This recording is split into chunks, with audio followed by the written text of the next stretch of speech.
तो आज हम आपको कंपाउंड सेंटेंस में रिलेटिव प्रोनाउन तथा रिलेटिव एडवर्ब का प्रयोग बताएंगे। देखिए, जिस समय मैं आपको कॉम्प्लेक्स सेंटेंस पढ़ा रहा था वहां पर एक नियम पढ़ाया था, यूज ऑफ एडजेक्टिव क्लॉज। याद आया? Use of adjective clause. Adjective clause में मैंने क्या बताया था कि हु, हुज, हुम, विच, दैट का प्रयोग रिलेटिव प्रोनाउन के रूप में करते हैं तथा व्हाट, व्हेन, वेयर, व्हाई का प्रयोग रिलेटिव एडवर्ब के रूप में करते हैं। बताया था ना? सेम वही रूल यहां पर है, सेम वही रूल। वहां बताया था कि समथिंग के लिए व्हाट, सम प्लेस के लिए वेयर, सम टाइम के लिए व्हेन, सम रीजन के लिए व्हाई, समवन के लिए हु, हुज, हुम का प्रयोग लिविंग के लिए, विच और दैट का प्रयोग नॉन लिविंग के लिए, ये बताया था।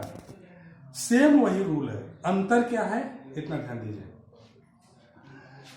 कंपाउंड सेंटेंस का प्रयोग जब करेंगे तब जो अगर दो वाक्य दिए हैं तो हम देखेंगे कि दोनों वाक्यों में कंटिन्यूटी होनी चाहिए, निरंतरता होनी चाहिए।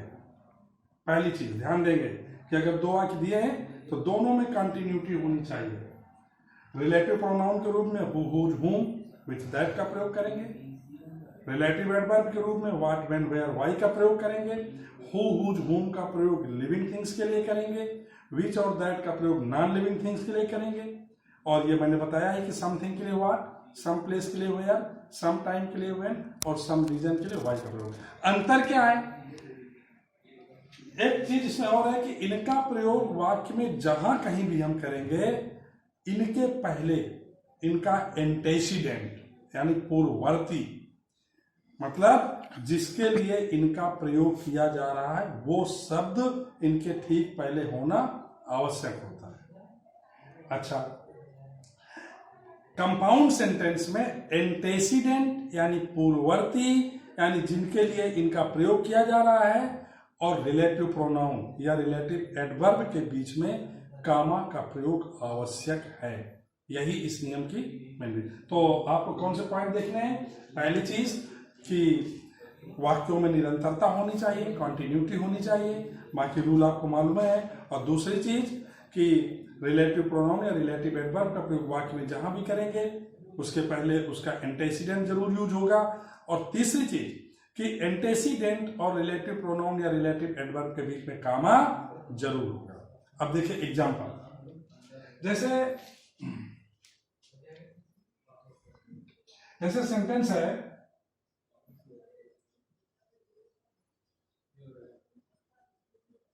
yesterday I met Mahesh, full stop.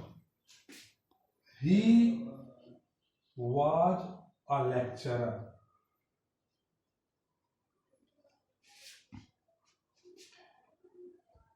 In an university. कल मैं महेश से मिला, वह एक यूनिवर्सिटी में लेक्चरर था। तो कंटिन्यूटी, जब मैं मिला उस समय भी वो लेक्चरर था। कंटिन्यूटी है, निरंतरता है, दोनों वाक्यों में है।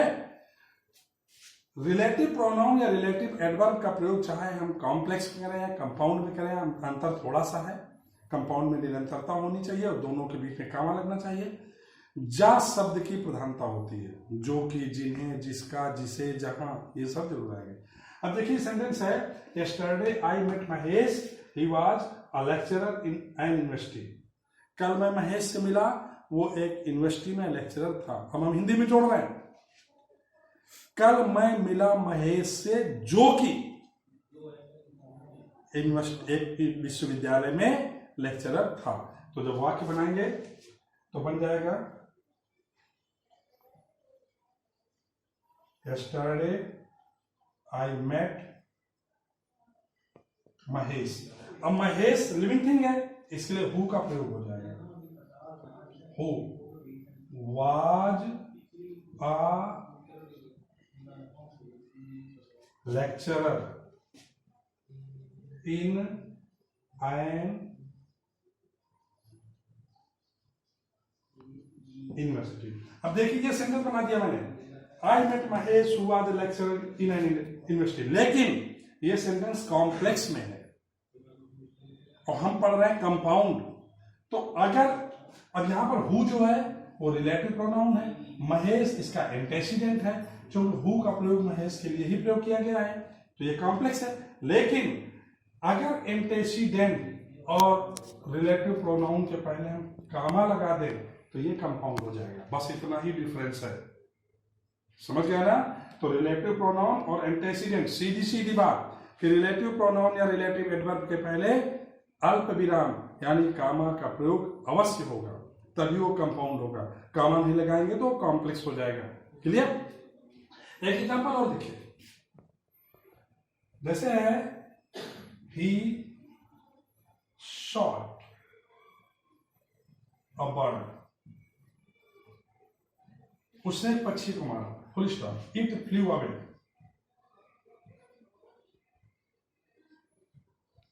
वो उड़ गया। He shot a bird, it flew away. अब यहां बर्ड एक छोटा जीव है, विच का प्रयोग कर दीजिए। तो जब बनाएंगे तो he shot a bird, bird के लिए which flew away, उसने मारा एक पक्षी को जो कि उड़ गया।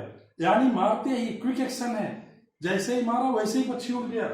तो यहाँ पर विच जो है वो रिलेटिव प्रोनाउन का काम कर रहा है, अ बर्ड जो है वो रिलेटिव एडवर्ब का काम कर रहा है।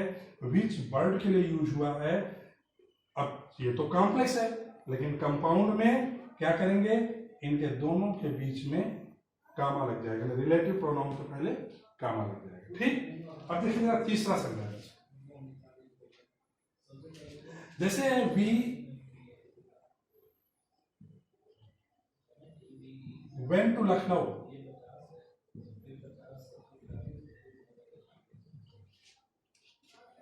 full stop, there we stayed for 4 days। वाक्य पर ध्यान देना, हम लखनऊ गए, वहां हम 4 दिन ठहरे, 4 दिन रुके। वाक्य देखिए जोड़िए, हम लखनऊ गए जहां, वेयर, जहां हम 4 दिन ठहरे। तो जब वाक्य बनाएंगे तो हो जाएगा वी वेंट टू लखनऊ, और लखनऊ के लिए वेयर। देखिए ये वेयर रिलेटिव एडवर्ब का काम कर रहा है।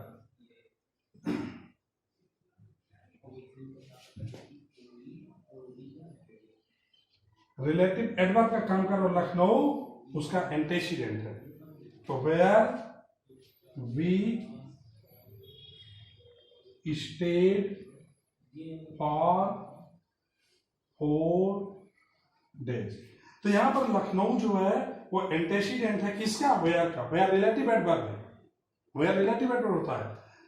वेयर किसके लिए यूज हुआ है, लखनऊ के लिए यूज हुआ है।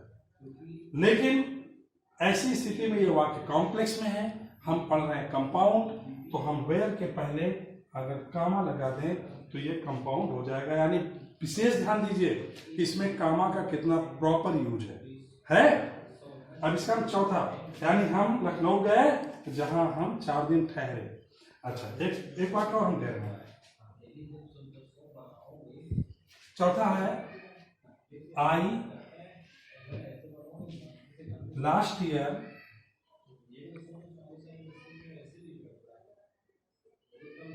आई विजिटेड दिल्ली। पिछले वर्ष हमने दिल्ली का भ्रमण किया, full stop. It is the capital of India. ये भारत की राजधानी है। पिछले वर्ष हमने दिल्ली का भ्रमण किया, ये भारत की राजधानी है। तो पिछले वर्ष हमने भ्रमण किया दिल्ली का, उस समय भी, जिस समय में भ्रमण किया उस समय भी वो दिल्ली की राजधानी थी। इन वाक्यों में कॉन्टिन्यूटी है, निरंतरता। और एक कंपाउंड का प्रयोग आप तभी करेंगे जब दोनों वाक्यों में निरंतरता हो, कॉन्टिन्यूटी हो। और हम इस वाक्य को बनाएंगे, तो last year I went to Delhi where, जहां, इसलिए वेयर का प्रयोग हो रहा है, वेयर, सॉरी विच का प्रयोग, which is the capital of India. जरा ध्यान दीजिए, पिछले वर्ष यहां वेंट की जगह विजिटेड किए दे रहे हैं, थोड़ा सा वाक्य सेपरेट हो जाएगा, आई विजिटेड, पिछले वर्ष मैंने दिल्ली का भ्रमण किया, जो कि भारत की राजधानी है। यानी यहाँ विच जो है वो रिलेटिव प्रोनाउन का काम कर रहा है, और दिल्ली जो है इसका एंटेसिडेंट है, यानी इस विच का प्रयोग दिल्ली के लिए हुआ है। लेकिन ऐसी पोजीशन में ये कॉम्प्लेक्स है, हम कंपाउंड पढ़ा रहे हैं, इसलिए विच के पहले और दिल्ली के बाद, यानी एंटेसिडेंट और रिलेटिव प्रोनाउन के बीच में कामा लगा दें तो ये कंपाउंड हो जाएगा, हटा दें तो ये कॉम्प्लेक्स हो जाएगा। समझ गए ना? एक सेंटेंस और ध्यान देना, जैसे सेंटेंस है, और ये वाक्य जो मैं देने जा रहा हूं मैंने कॉम्प्लेक्स में भी दिया था कि ही हैज बीन अरेस्टेड, वो गिरफ्तार कर लिया गया है, full stop. Nobody knows the reason, कारण कोई नहीं जानता है, और रीजन के लिए वाई का प्रयोग बताया है। तो देखिएगा, ही हैज बीन अरेस्टेड, वो गिरफ्तार कर लिया गया है, नोबडी नोज द रीजन, कारण कोई नहीं जानता है। तो कारण कोई नहीं जानता, उस समय भी वो गिरफ्तार था, कंटिन्यूटी है। जब वाक्य बनाएंगे, पहले हम इसको कॉम्प्लेक्स के बेस पर बना रहे हैं। देखिए, नोबडी नोज द रीजन, और रीजन के लिए वाई ही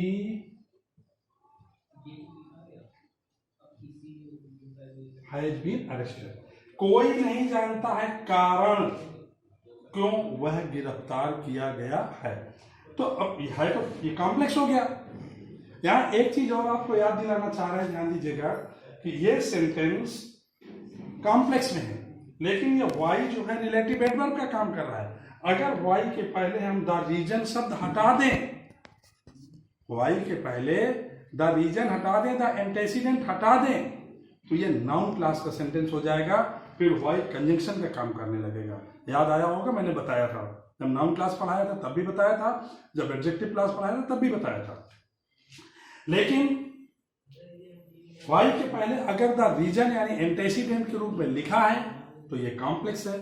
यहां पर हम कंपाउंड पढ़ रहे हैं। कंपाउंड में क्या अंतर है कि एंटेसिडेंट के पहले कामा लगा दीजिए तो वो कंपाउंड हो जाएगा, यानी रीजन एंटेसिडेंट है, वाई इसका रिलेटिव एडवर्ब है, रीजन के लिए यूज किया गया है। तो अगर हम रिलेटिव एडवर्ब के पहले कामा लगा दें, यानी एंटेसिडेंट के बाद और रिलेटिव एडवर्ब के पहले कामा लगा दें, तो वो कंपाउंड हो जाएगा। क्लियर हुआ ना ये नियम? कंपाउंड सेंटेंस भी आपका खत्म हो गया। अब हम इसके बाद सिंपल कॉम्प्लेक्स कंपाउंड के मिक्स्ड सेंटेंस पढ़ाएंगे। मतलब ये 3-4 दिन लगभग यही चलेगा, क्योंकि सिंथेसिस थोड़ा टफ टॉपिक है और इसकी प्रैक्टिस होना जरूरी है। आप लोग बुक से इसकी एक्सरसाइज करते रहिएगा। जहां कोई सेंटेंस ना आवे तो आप मेरे पर्सनल नंबर पर पूछ सकते हैं, सेंड करके या जैसे भी कॉल करके। समझ गए ना? इसको नोट कर लेना, और अब कंपाउंड सेंटेंस की एक्सरसाइज जो आपके बुक में दी है उसको कर लेना। ओके।